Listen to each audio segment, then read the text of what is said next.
Natalie Wen, ContraPoints, one of the people that inspired me to make my channel, and one of the people that I've been compared to pretty often. I don't know why. I feel like her aesthetics are way better than mine, and she puts like way more like almost movie quality production into her videos that she produces. Meanwhile, I just sit here and give my opinion about things. Well, Contra has over 1 million subscribers. She is another trans YouTuber. Everyone knows who Contra is. I don't know why I'm explaining this to you. Anyway, Contra got on the Twitters the other day and she tweeted this. Now, it obviously started a lot of discourse. And instead of just giving you my opinion on the discourse, I figured I would go through and read her tweets and then respond to them in real time. That way, there's no perception that I'm cherry picking her, I'm taking something out of context, or I did not give her like the benefit of the doubt. So she tweeted about basically saying that she doesn't understand like asexual people that also want to have lots of sex. She doesn't understand like she's like, oh, I want to see how you can be like gay but heterosexual, just stuff like this. So the tweet reads, "Oh God, so look, last night, it's true. I admit it. I confess it all. I started discourse. I wasn't trying to, but it's irrelevant now." I mean, can you just like, I don't know, maybe it's my inner Contra voice, but I just hear the kind of like snarky and the trauma that she wants to, that she talks with. Maybe it's just me. She says, "It's too late to go back now. And now, as the discourse starter, I'm feeling pangs of responsibility to at least try to leave things better than I found them. This isn't me defending myself. Because first, who fucking gives a shit? Second, the best defense is always to ignore it. And I know that I'm not a fucking idiot. Third, I don't need to defend myself anyway, because at this point, there's nothing you can do to hurt me. Try though as you may, you absolute goblins. No, I planted the seed, and this is simply my attempt to nurture the crop to harvest. Does that make sense? No? Great." Now, one of the reasons why I'm reading it in these kind of like really dramatic tones is because there is no tone in text. You have to just extrapolate it from there. And I hope that that's clear to anybody that's reading this right now. And you might think to yourself, like, Zoe, you're being like really uncharitable. I don't think she meant it in that way that you're reading it. And that's fair. That's the point that I'm trying to draw with this.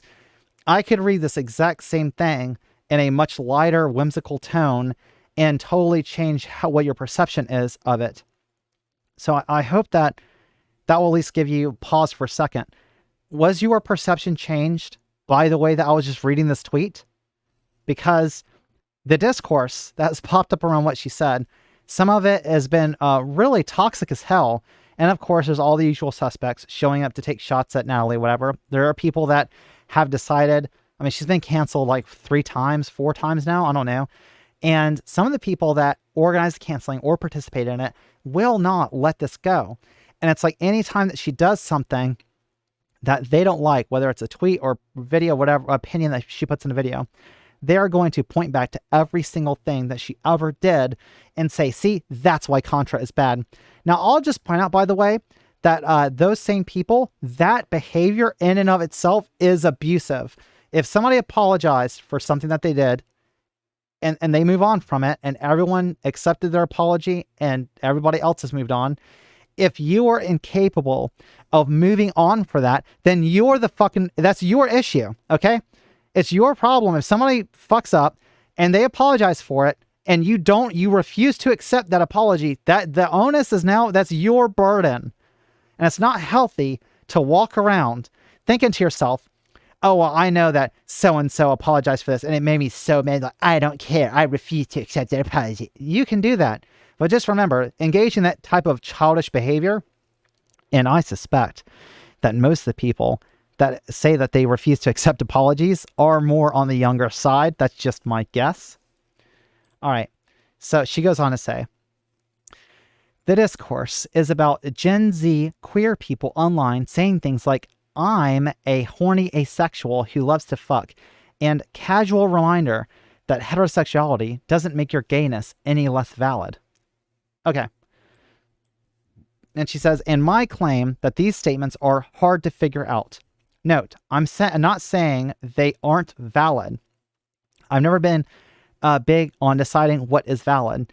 If you're a horny asexual who loves to fuck, by all means, continue with my material blessing. But surely you see that to most people, the statement, I'm a horny asexual who loves to fuck, is at face value confusing, contradictory, and, in so many words, hard to figure out. Sometimes I get the sense that people say these things in part because they enjoy the provocation of the seeming contradiction. But maybe I'm wrong. Just to be safe, I'm going to use my platform to explore why these statements, seemingly contradictory statements, might, in fact, make sense. Now, each one of those statements, if you take it by itself, I'm a horny asexual who loves to fuck, or casual reminder that heterosexuality doesn't make your gayness any less valid. It's only hard to figure out if you've never interacted with queer communities enough to sit down and actually just listen to what people are telling you and how they express themselves, whatever else. Because asexual is more of like your orientation. It has nothing to do specifically with your sex drive. It's just what's like your attraction to other people. Or I guess like, anytime you view something outside of yourself, you could just say object. So there's no object that is your sexual attraction, but you still enjoy the physical act of sex itself. And then the other one, casual reminder that heterosexuality doesn't make your gayness any less valid. What this is alluding to, if you asked me, I think that the best point to draw from this is that there are a lot of closeted gay men or bisexual that are in heterosexual relationships because it's not safe for them to be who they are. Like where they grew up in let's say an extremely rural area, they got married when they were young and they ended up having kids or whatever else. It's saying that to those people, if they identify as gay, if they know that they're gay, then they are still valid people. Their orientation is valid, even if it's not being communicated yet. All right. One thing I see a lot of people saying is that asexuality means lack of sexual attraction rather than no libido, meaning that asexual people might still desire sex even absent any specific sex-oriented attraction. If that seems counterintuitive, consider that people often have sex for reasons other than sexual attraction, to feel attractive, to sustain a marriage, for money, etc. And that sex might still be enjoyable. And that's the point that I was making. You don't have to say like, oh, I'm absolutely like you have a sexual attraction for these specific people to have a one night stand with somebody. You could be like, you know what? They want to have a good time. I think it's going to be a good time. Let's have a good time. And you could do that. You don't have to be like, I specifically have a sexual attraction for this type of person. She says, I myself have had sex with people I wasn't attracted to and occasionally even enjoyed it. It's fine. I'm fine. For another example, sometimes straight people have gay sex just to get off. It's a thing. So it makes sense that some people who never experienced sexual attraction still might enjoy having sex. And in such a case, they could aptly be described as horny asexuals who love to fuck. I have a master's in philosophy. Well, I have no degree in philosophy, Natalie, and I understood you perfectly fine. And hopefully, to those that I'm communicating, it also is making sense to what I'm saying. So we're going to go down here to the next part to this. So part 2, the gay heterosexuals. Gay describes a sexual orientation, but it also describes a community and culture. So to pick the most charitable example I can think of, some straight trans people continue to identify as gay because they remain deeply connected to the gay or lesbian community they belong to pre-transition. I myself struggled with this very thing because for a long time when I was male identifying, I was a gay man. But then after I transitioned, I no longer fit culturally into the community that is gay men because now I look like a woman. So when they look at me and they see a woman, even once they start talking to me or whatever, and they realize that my identity is a woman, they are no longer, not only they're not sexually attracted to me, they also don't think necessarily that I belong in a gay exclusive space for gay men, even if I've connected to that community. Now, it was very hurtful, and I wish that didn't happen, and I miss hanging out with some of my gay friends, but it is just an unfortunate fact that some of them wanted a very insular community. They only wanted to hang out with gay men, and they now correctly see me as a woman, and therefore no longer exclusively associate with me. It sucks, but I mean, it is what it is at this point. I think this is fine and valid, though again, at face value, when you say, I'm straight now, but still gay, it sounds like you were describing some kind of sexual identity quantum superposition. I feel a twinge of irritation, probably because I feel that this kind of fluidity is not available to gay trans people. I suspect, for example, the community would be irritated at me if I identified as both a lesbian woman and a heterosexual transvestite. But I guess I should have thought of that before being an autogonophilic menace to society. Now, she's memeing a little bit here, and it's definitely like, there's a little bit of humor that's being injected. I just like, I always get a little worried when I see Contra talking about like fluidity and stuff like this, because one of the things that got her in trouble before was her take on non-binary people some years ago. And it's like, I do think that there is some aspect of this that is, if you interact within a community, if you're not interacting with it often enough, and you're not like noticing how it's changing or how it's progressing, or that there are people that are having these like different identities that are kind of cropping up around you, it can seem like you just turn around all of a sudden, you're like, I don't have any idea what they're talking about anymore. But to be fair, I'd want to point out to Contra that I would bet that at one point in time, she wasn't familiar with any trans culture, and she didn't even know necessarily what having that identity meant to take on. And the fact that we could have gone from not being aware of what the LGBT community is at all to being like very popular, I mean, like granted, like a little bit famous within those circles, and you've learned all of this stuff about gay people and lesbians or whatever. And I mean, that's just the very tip of the iceberg. There's non-binary people, and she was talking about like asexuality earlier. If you don't understand asexuality, demisexual, or what it means to be like a demi boy or pansexual, whatever else, obviously at one point in time you wouldn't have known what those things are, and you do now. I don't see why these questions or these statements wouldn't be just an extension along that same line of logic. Because like at one point in time you never even thought of this, but now it's not just a like fun little word game or a fun hypothetical somebody gives you. Somebody actually is identifying this way. And on I kind of feel like so cringy. All right, God, I'm depressed. Watching in horror as I type this out. Well, then stop typing. I'm just sick. Like you can. This is all right. This is the one thing that I'll say, and this is like part of my own like mental health issues that I deal with. Sometimes it is hard for me to look at an argument or look at a fight and just walk away. I mean, it's so empowering just to like tweet something out and then just leave. Like sometimes I don't even check my phone for like 2 or 3 days, at least not Twitter. And then whenever I come back, people have like liked the stuff, or people have been arguing against me, and I pay them no attention, because it's better for my mental health that way, and it's better for everyone else, because I don't get myself necessarily in hot water, and I don't get like banned off Twitter by lashing out at somebody, because I've already put like some degree of emotional separation between my answers and those tweets. Look, or no, she says, where's my jewel? Look, you can call me a very old boomer. That's fair. A very old boomer MILF. Of course, it's not just Gen Z that uses a cryptic, provocative discourse style.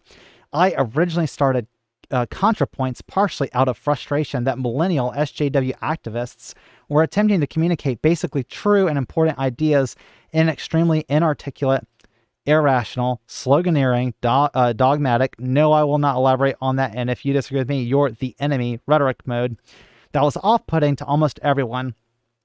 I always wanted to be understood, to explain myself clearly and patiently to people who just genuinely didn't get it.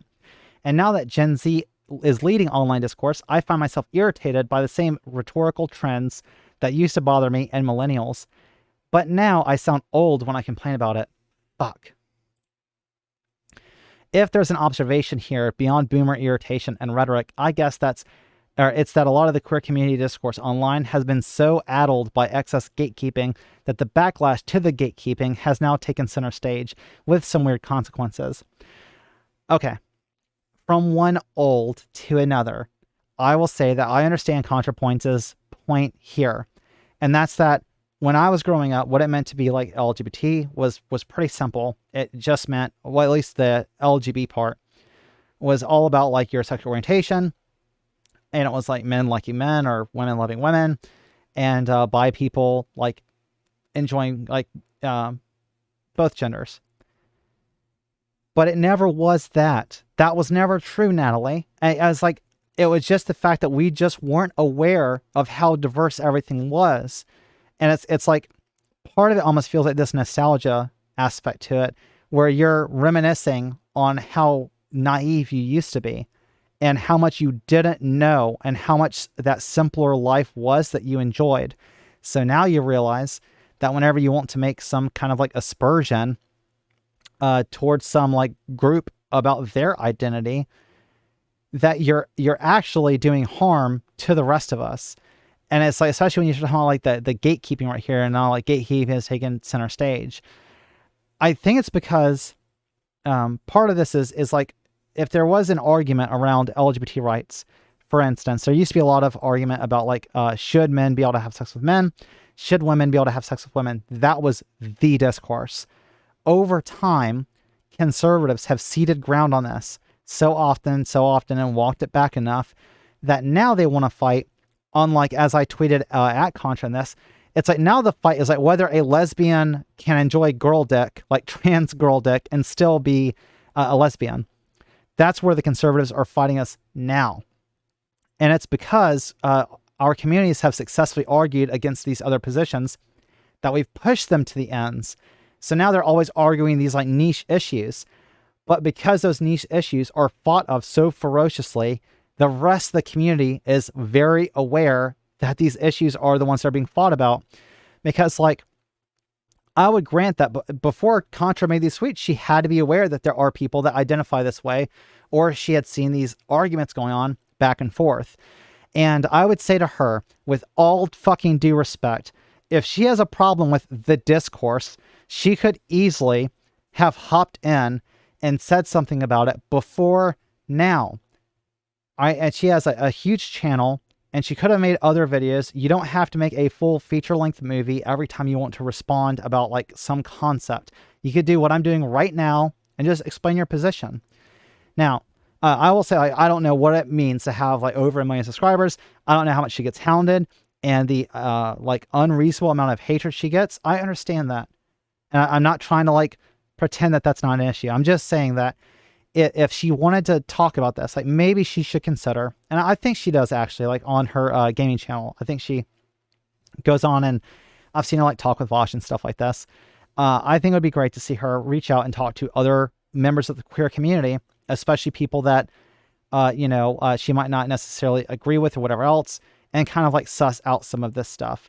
Because I think it would do her, like, not only would it be healthy for her to interact with these communities in this way, so they can see her as like not having like these dogmatic positions like she's trying to say like they have, but at the same time, it can help her kind of like take the edge off some of this stuff, because I see where she's coming from, and as a fellow old, I get why it could be confusing. But in my strategy in dealing with this and my confusion was not to get on Twitter and start saying that I don't understand trans people that don't transition, right? And because my spouse is MB. Instead, I started talking and listening with other members of our community to see like, well, why do they say this? And that's my biggest criticism with this right here, is I feel like she could have just said, hey, I've heard people talking about this. I'm not really too sure about it. Can somebody explain this to me? Or you could have like done it in a video, like a live stream playing your games, and just asked your community about it then. Okay. So much discourse is about the rights and validity of, for example, lesbians who are attracted to men, trans people who don't transition, asexual people who desire sex. It's weirdly at odds with the broader purpose of these communities, which is to support women attracted to women and their hard-fought right not to be with men, which absolutely granted. Gender transition, whatever that means to you. Once again, I mean, that's like something that is gate-kept by against trans people constantly. And people who don't experience sexual attraction. Yeah, a lot of people don't experience, it wasn't even like 12 years ago if you had said asexual to me, I would have had no idea what you're talking about. I get that combating excess gatekeeping is necessary. I just find it a little alienating how much the discourse centers these issues. Maybe I should keep that feeling to myself, and this is all a terrible mistake. I don't think you should have kept it to yourself. I think you should have asked somebody about it instead of just tweeting this out. Or maybe there's something more to discuss here. I don't know, honestly. I think about it some more. Sorry for the trouble. So my problem with this almost, the end of it almost reads like a Richard Dawkins tweet, where he's like, oh, well, some men think that they can be women, discuss, or something like that. And it's like, of course you're going to feel alienated because the identities that are being discussed there are not necessarily what your identity is. So you feel like, I don't really understand this, or I don't know how somebody could identify this way. And you can't just like think about it and just logic it out real quick. I think it's worth noting. Just reach out, talk to queer people that have those identities or that have those positions. Or hell, if you really feel like they shouldn't say those things, I mean, you could always be like really risque and host like a debate or something where you're like, hey, come on and argue this issue with me because I don't understand it. I would not do that. That would, honestly, I mean, I would just say I would not do that. I would go the former and just have a discussion with people. I just find these tweets a little frustrating because I think that she's right, like with most of this, and I understand it as a fellow old why some of this seems confusing. But I think that what we ought to be communicating is that we ought to have a more open mind, and we ought to like review these issues and talk to these communities instead of saying like, I don't understand why people get so passionate about this or upset about this. And then also recognizing that because she is not necessarily part of this like constant online argument in the debate circles, that in the debate circles, when we're talking about trans issues and stuff like that, the debate is not usually like on whether lesbians are valid or gay men are valid or like asexuality is valid. Most of the actual debates, if she were to be watching them, she would recognize is going to be about neopronouns. Like a lot of people can see like, oh, well, trans women deserve to have medical intervention and they are trans people. But then they add a caveat and they'll say like, well, neopronouns shouldn't be used. Like, I think Vosh still has that position about neopronouns. And it's like, that's the type of thing where the discourse is at. So even though it's like, well, only a fraction of trans people actually use neopronouns, it's like, well, yeah, but that discourse is going to be heard the loudest because that's where the people that are either skeptical of trans identities, looking to attack our communities, or they think that it's a position that we can't defend, that's where they attack the most. And like, I don't use neopronouns, but I'm aware of people that do. Like I said, my spouse is a they, them, well, she, them. And it's like, that ends up becoming the primary concern because I'm aware of these issues. I'm sensitive to them. Therefore, when I hear or I read a tweet like this, I think to myself, like, I could see how people could misinterpret it and take the wrong message from it. I don't think Natalie meant near as much harm, obviously, as people are reacting to. And I think it's totally disingenuous to link this to any of the other drama that's ever been attached to her name.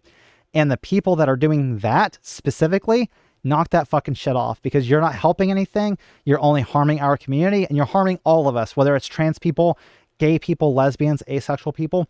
You are not helping anything by saying that the fact that Contra even bringing this up is the actual problem.